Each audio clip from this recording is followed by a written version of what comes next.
Clémence Colli par Sophie Colli. Messe pour Gilbert Ndeki par Dominique Ndeki. Messe pour Henri Boucard, Suzanne Malak, Gloria Douillet par Odile Joussé. Messe pour André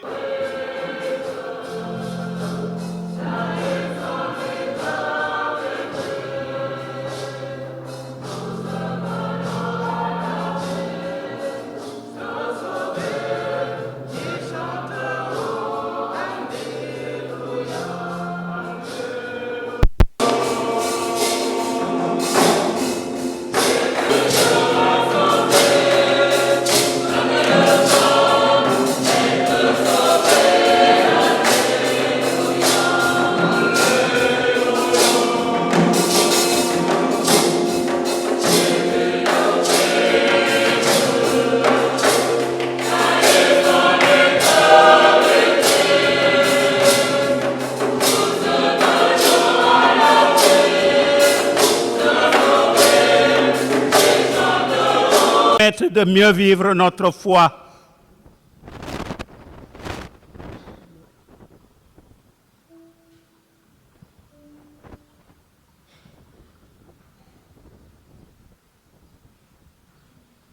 Gloria.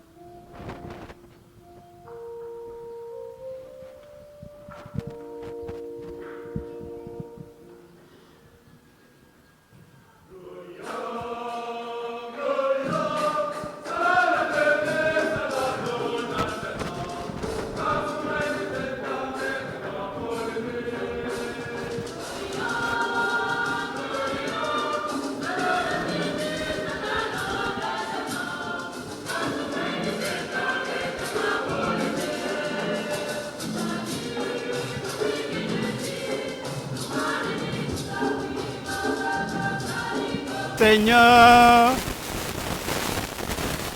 aujourd'hui, Dieu notre Père, tu nous ouvres la vie éternelle par la victoire de ton Fils mort sur la croix.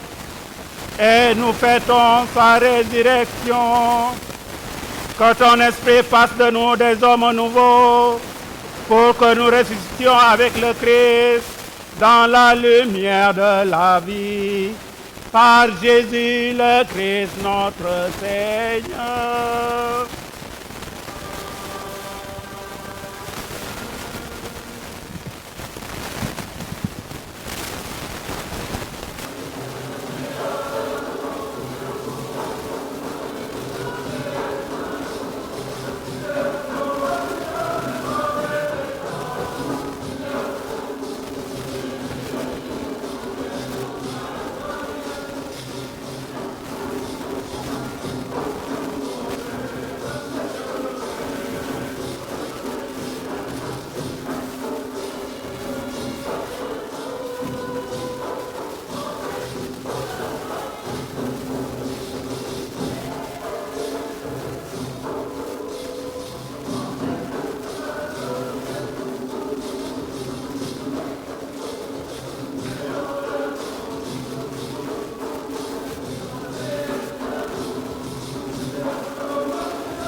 Vraiment, il est juste et bon de te rendre gloire, de t'offrir notre action de grâce, toujours et en tout lieu.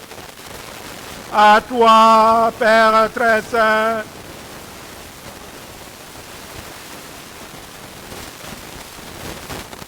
il est juste de te glorifier, mais plus encore aujourd'hui, où le Christ, notre Pâque, a été immolé.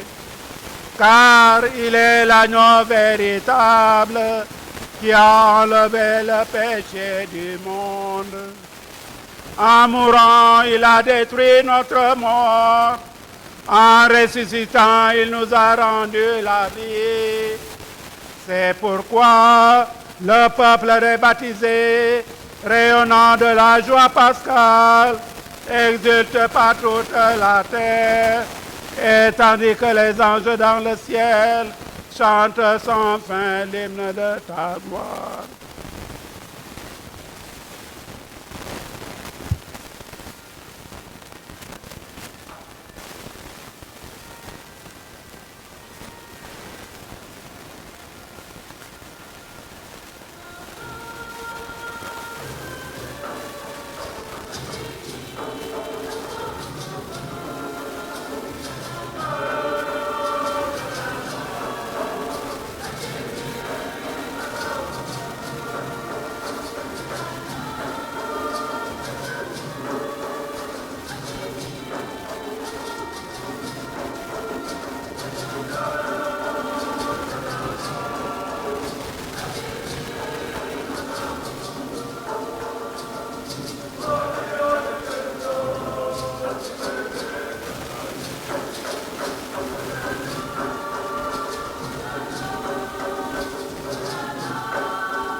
Arriva à Césarée, chez un centurion de l'armée romaine, il prit la parole.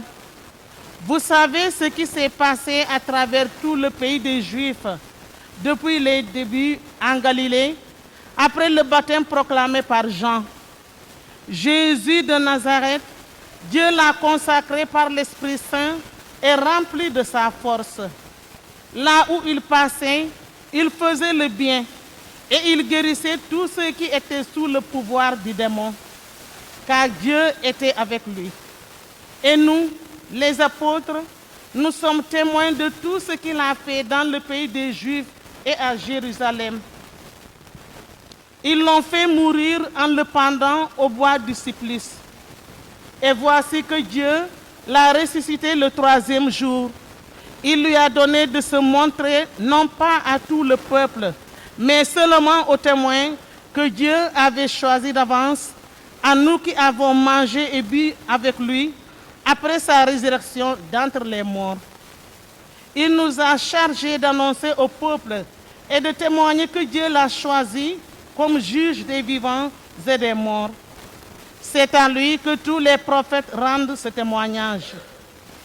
Tout homme qui croit en lui reçoit par lui le pardon de ses péchés. Parole du Seigneur Tout-Puissant.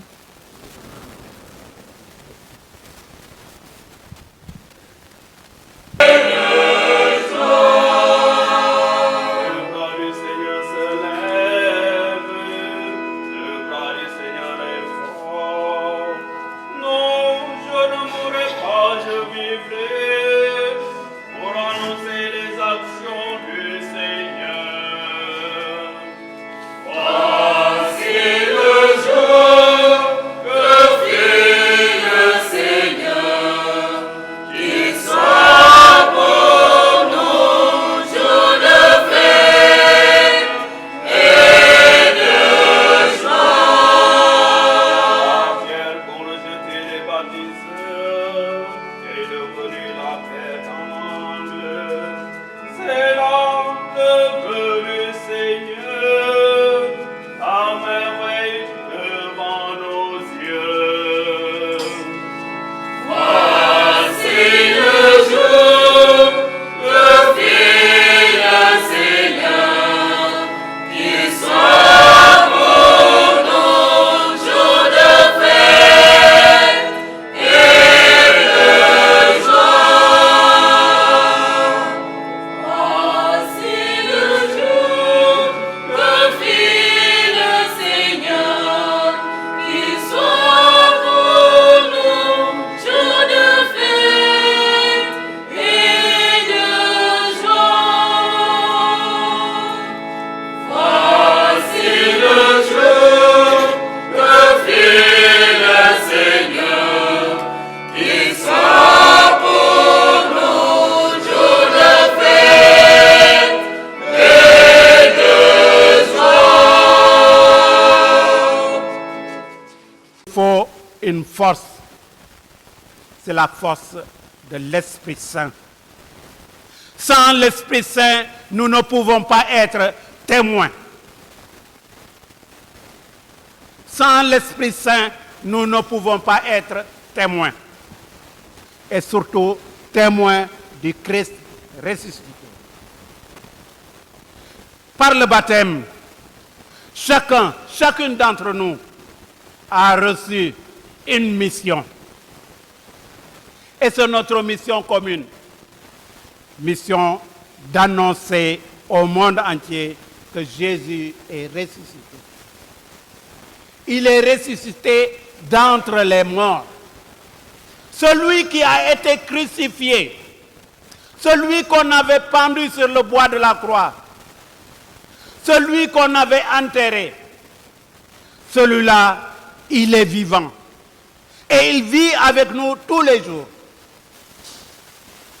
Et il nous demande d'en être les témoins.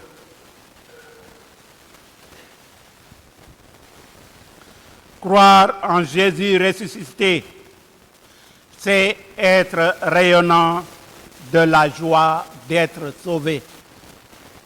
Sànq maa ngi leen doon tooñ naan dafa mel ni gëmu leen ne Krista dekkaliku na. waaw ku gëm ci Krista bi dëgg gëm ne dekkaliku na da nga war a doon nit ku wone mbégte di dunde mbégte. Est-ce que vous êtes dans la joie? Est-ce que vous êtes dans la joie? Oui, nous sommes dans la joie. Et notre joie va encore s'agrandir parce que notre communauté chrétienne va s'agrandir. Chers parents, vous avez amené vos enfants pour qu'ils soient baptisés.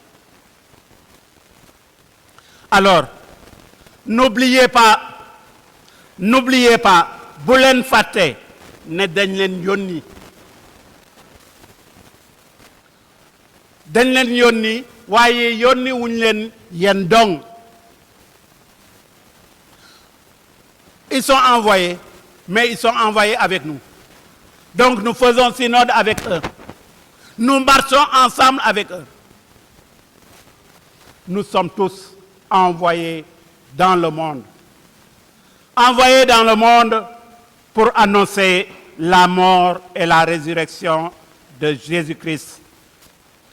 Il nous faut annoncer la mort et la résurrection de Jésus-Christ à tous les hommes, sans exception. Amul ne kii de soxlawul ma di ko wax ko yéene ko Christa bi. Oui, chers frères et sœurs, il nous faut annoncer Jésus-Christ à temps et à contre-temps, comme le disait Saint Paul. Notre marché ensemble doit se refléter en action concrète.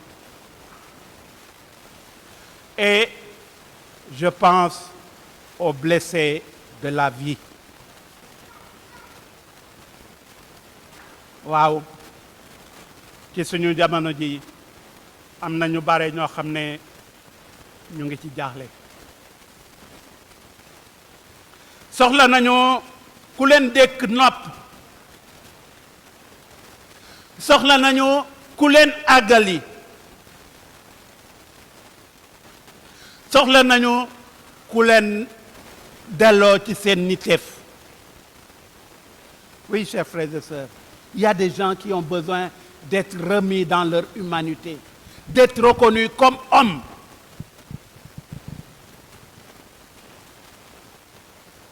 léeg-léeg ñu dégg ñu naan ah man de kenn faalewuma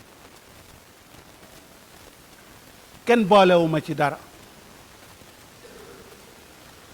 ñooñu di wax naan kenn boolewuma ci dara kenn faalewuma ñooñu la ñu war a fexe ñu yëg ne dañ ci la ñu bokk jarul ñuy dem fu sore ci suñu biir jàngoo dans nos communautés de base dans nos familles il arrive parfois qu'un membre se sente isolé. Oui, chers frères et sœurs, il nous faut leur annoncer que Jésus est vivant, il est ressuscité et qu'ils sont chargés eux aussi d'annoncer Jésus-Christ. Notre accueil, notre main tendue, notre parole, notre pardon donné.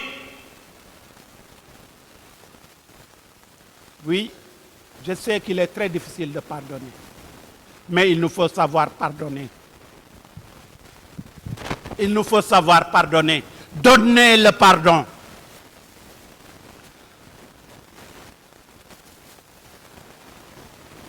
La main tendue, l'accueil, la parole, le pardon donné, tout cela peut permettre à l'un ou l'autre de nos contemporains de rencontrer le Christ ressuscité.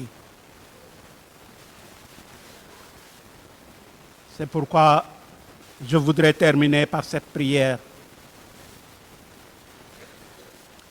Seigneur, fais de nous des témoins de la vie que tu donnes en plénitude. Donne-nous la force et la joie de révéler la grandeur de ton amour pour les siècles des siècles. Amen.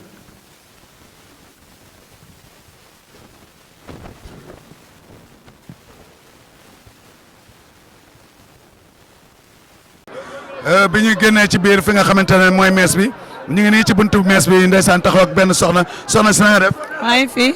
tur beeg sant bi. Maam Fin la Diop. Maam Fin Diop ñu ngi lay nuyu di la ziar. ñu ngi lay delloo ziar da sa wàcc. noo dundee li nga xamante ne mooy feetu Pâques bi. kontaante rek parce que dugg nañ si jàmm génn nañ si jàmm on est ensemble yàlla dogal na tey gis nga mbiru musulman ak chrétien nu mu duggantee te xam naa daw incha allah dina dem ba ñu bokk même mois kon ñun ñëpp benn lañ. nañ bokk nday bokk baay sësante rek fu ñu pikiroo ñu naan fay doom te xam ne ñun bee Sénégal benn bopp la kenn mënu koo xam ñaar lii rek tey kooru ren bi moom joxe na exemple bu rëy si ñun ñëpp si wàllu musulman ak chrétien. jërëjëf kontaan nañu bu baax. nee na bëri na. waaw waaw kontaan na. kontaan nga. waaw. gis naa ne am nga doom ñu baptisé ko. waaw. tey ji ban mbégte nga ci am. waaw xol bu set. jërëjëf jërëjëf kontaan nañu jaajëf merci. maa ngi yokk ziar. mën nga ñoo jox tur beeg sant bi. man maa ngi tudd Monique Ñukki. Monique Ñukki Mbayeen. dëkk. Mbayeen. waaw tey Monique Ñukki nga woor ba nga xamante ne ni tey jii jeex na ñeent fukki fan tey ngeen di def feetu Pâques bi nan nga ko dundee. ah jàmm ak salaam rek ak yokkute di ñaan jàmm rek fi mu nekk rek jàmm di yokk rek jàmm rek moom rek laay ñaan damaa bég tey damaa kontaan waaw loolu la. kon lan ngay ñaanal li nga xam ne mooy askan wi. ah maa ngi ñaan jàmm rek ci askan wi ñëpp ànd nekk benn tàppe xol yi yéenalante jàmm bëggante lépp jëm kanam sunu Sénégal jëm kanam. jërëjëf yaay booy. jërëjëf. sant yàlla. waaw tey jii di Pâques bi nan nga ko dundee tey Pâques bi. xanaa kontaan rek Pâques dafa nekk ba bés bu rëy ci ñun ndax suñu borom Yeesu Christa ci la jogo dañu ko rey 3e jour bi comme tey mu jog moo tax banne bu mag la ci ñun tey moom banne bu mag la ñuy vivre tey. lan ngay ñaanal nga xam ne mooy réewum Sénégal.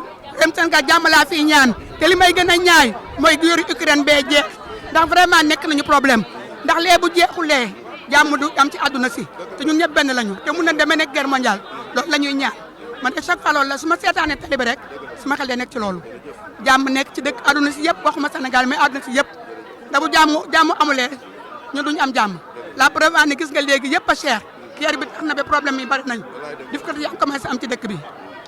jërëjëf yaay booy kontaan nañ ci yow. waaw. man mii may encadreur bi. man may encadré jeunes yi quoi. oui.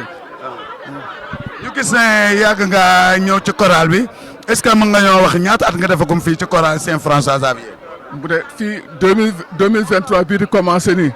nan ci 40e année. yaa ngi ci 40e année. sans manquer. ndeysaan. oui.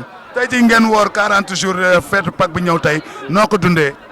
oh damay jëkk gërëm yàlla parce que moo xam lu mu tax carême chrétien ak ramadan ñu yemoo dañ taataan sunu loxo gërëm sunu borom itam ñun ñëpp ay bàkkaarkat yu yées lañu te moom comme borom yërmande la moo taxaw chrétien ak musulman ci Sénégal ak ci àdduna si sëpp itam ni ko frère musulman ni ci frère musulman yi duggee ak bismillah yàlla gën ormal seen koor gi mu gën a tedd mujj ak alhamdulilahi ci question bi ma laaj 40 ans yi ma fi def bi ma fi ñëwee vraiment j'avais trouvé que les jeunes n'étaient pas tellement organisés comme na mu waree parce que avec barew na François Campagne laa fi fekkoon muy débrouiller ak mag ñi mais bi ma ñëwee rek ak li ma jàng ngazu bi parce que def naa séminaire ngazu bi ma ñëw indi ko fii mais balaa may ñëw pour doon na def na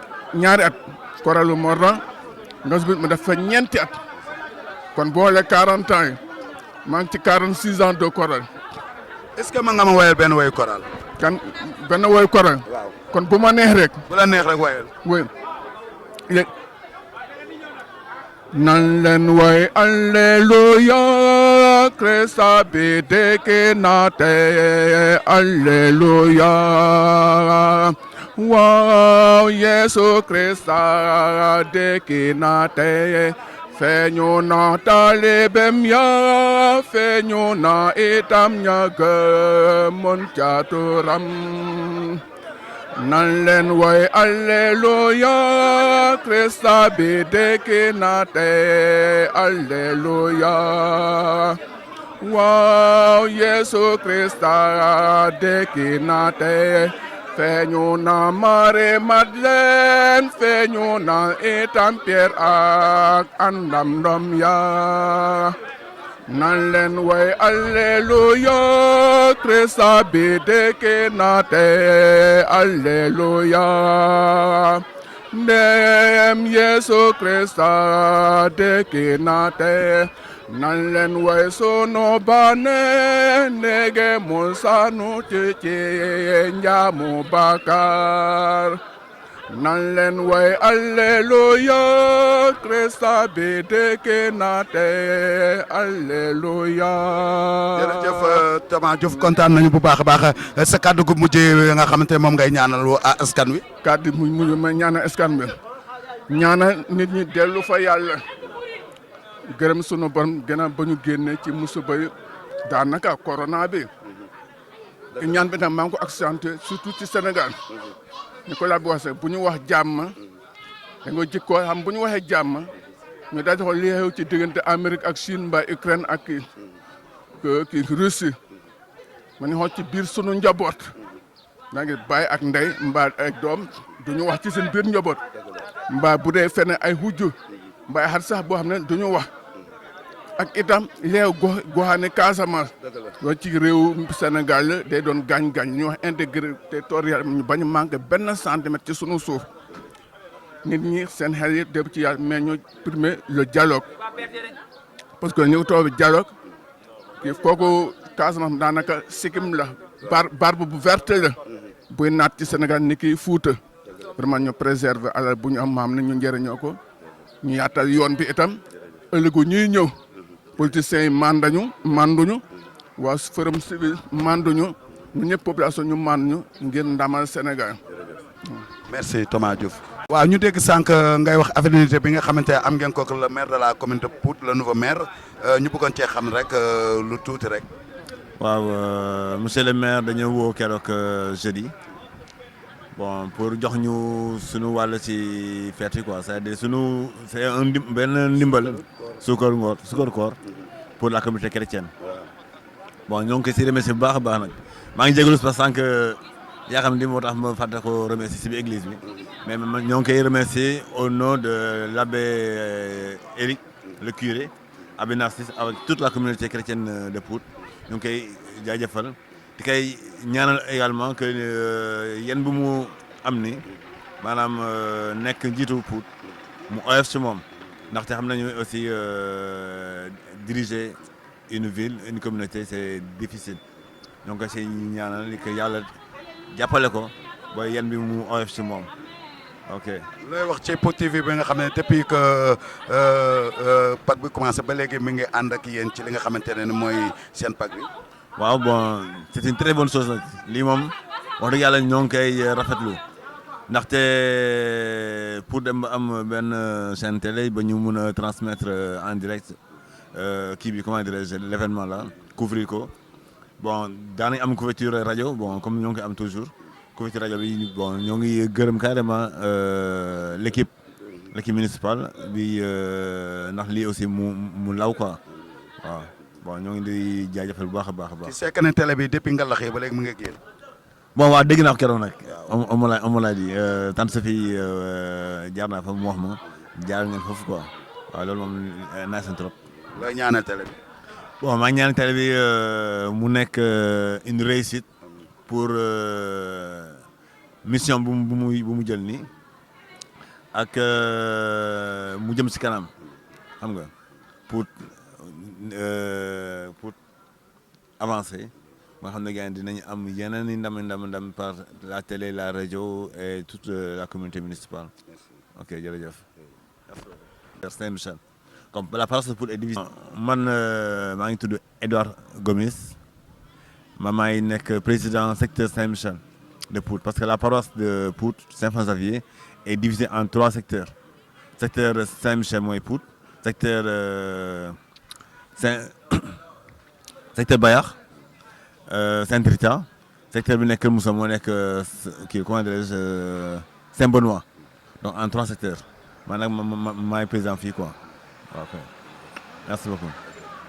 mbokki téléspectateurs yi lii lañ leen jël si woon tey jii fii ci paroisse Saint-François Xavier di leen xamal ne rek depuis que ñu ne suñu mbokk chrétiens yi seen carême bi jeex na ajjuma ba léegi ñu ngi ànd ak ñoom sur le terrain dem nañ jël li nga xam ne mooy ngalax yi keroog ajjuma samedi démb ñu demaat jël beneen secteur li nga xamante ne mooy préparation ngalax yi waaye tey jii ci nga xamante ne mooy dimanche bi ñu ñëw jërale li nga xamante ne nii mooy messe bi ndax tey jii le jour Pâques ñu leen di ñaale ñoom bonne fête de Pâques yàlla bu mu doon seen mujjanteelu année di leen wax ne rek lii la Pout TV sekk ak li nga xamante ne mooy askan wi événement am mu dem jëli ko moo xam événement bu mu mun na doon képp ku ñu soxla rek boo ñu wooyee incha allah dinañ ñëw couvrir sa événement ci na nga ko bëggee ak fépp fu mu mun a doon ci Sénégal rek ñun pare nañ pour ñëw couvrir la ndax dama ne boo xesee ba ne télé nga amatoo looy bañ te ñun Pout TV noonu la ñuy doxee bañuñu dara fépp fu ñu waay woo rek ñu wuy si la incha allahu rabi di leen wax ne rek fii la woon tey ji ci église Saint-François Xavier bu Pout gis ngeen jël nañ li nga xam ne mooy messe bi